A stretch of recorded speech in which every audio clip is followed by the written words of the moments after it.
ముఖ్యంగా మొట్టమొదలు తమ్మిడిహట్టి నుంచి మేడిగడ్డకు ఎందుకు మార్చారు అనే దాని మీద చాలా సేపు డిస్కషన్ జరిగింది. దానికి నేను సవివరంగా సమాధానం చెప్పడం జరిగింది.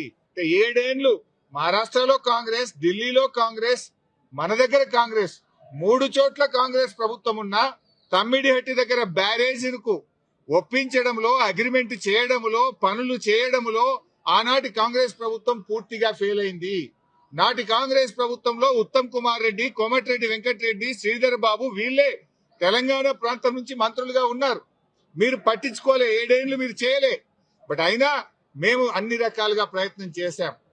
ఇంత మధ్యలోనే, ఈ సమయంలోనే సెంట్రల్ వాటర్ కమిషన్ తమ్మిడిహట్టి దగ్గర నీళ్లు లేవు అని 2 లేఖలు రాసింది.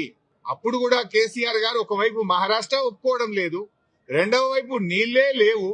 ఈ పరిస్థితుల్లో ఏం చేయాలని కేంద్ర ప్రభుత్వ సంస్థ వ్యాప్కోస్ కు కేసీఆర్ గారు మరి ఏం చేయాలో ప్రత్యామ్నాయం సూచించండి అని వ్యాప్కోస్ కు మేము ఇవ్వడం జరిగింది.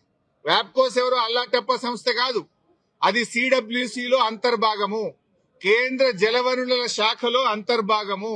ఆ వ్యాప్కోస్ కి ఇస్తే వ్యాప్కోస్ లైడార్ సర్వే చేసి డీటెయిల్డ్ గా ఎగ్జామిన్ చేసి మాకు మేడిగడ్డ దగ్గర నీటి లభ్యత ఉంటది, అక్కడ ప్రాజెక్టు కట్టుకోండి అని వ్యాప్కోస్ అనే సంస్థ చెప్పింది.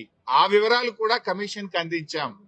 సో వ్యాప్కోస్ నివేదిక మేరకు, సెంట్రల్ వాటర్ కమిషన్ సూచనల మేరకు మహారాష్ట్ర ఒప్పుకోకపోవడం వల్ల మన ఇంజనీర్ల రికమెండేషన్ మేరకు ఆనాడు రాష్ట్ర ప్రభుత్వం నీళ్లు లేని చోట నుంచి నీళ్లున్న చోటకు మేడిగడ్డ ప్రాజెక్టుకు రూపకల్పన చేశాం. మీరు ఆనాడు నీళ్లు లేని చోట ప్రాజెక్టు ఇరికిచ్చే ప్రయత్నం చేసినారు. 7 ఏళ్లలో మహారాష్ట్రాన్ని ఒప్పించలేకపోయారు. అక్కడ వైల్డ్ లైఫ్ ప్రాజెక్టు కూడా ఉంది. చాప్రాల్ అనే వైల్డ్ లైఫ్ ప్రాజెక్టు కూడా తమ్మిడిహట్టి దగ్గర ఉంది. వైల్డ్ లైఫ్ ప్రాజెక్టుకి అనుమతి రావాలంటే 10 ఏళ్లు అవుతుంది. మరి పోరాటాల నుంచి నీళ్ల కోసం ఉద్యమించిన తెలంగాణ ప్రభుత్వం నీళ్ల కోసం మేము వ్యాప్కోస్ యొక్క ఆలోచన మేరకు, సూచనల మేరకు నీళ్లు లేని చోట మీరు ప్రాజెక్టు ప్రతిపాదిస్తే నీళ్లు ఉన్న చోటికి మార్చడం జరిగింది. ఎందుకు మార్చామనేది documents, evidences, meeting minutes, central water commission లెటర్లు, మహారాష్ట్ర ముఖ్యమంత్రి రాసిన లెటరు అన్నింటినీ కూడా కమిషన్ కు పూర్తి ఆధారాలతో సహా సమర్పించడం జరిగింది. ఎందుకు మార్చవలసి వచ్చిందో సవివరంగా చెప్పేటువంటి ప్రయత్నం మేము చేయడం జరిగింది. కాళేశ్వరం కార్పొరేషన్ కు కేబినెట్ అనుమతి ఉందా అని అడిగారు. కేబినెట్ అనుమతి ఉంది అని స్పష్టంగా వివరాలన్నీ కూడా అందించడం జరిగింది. అదేవిధంగా బ్యారేజీ లొకేషన్ మార్పుల గురించి కూడా అడిగారు.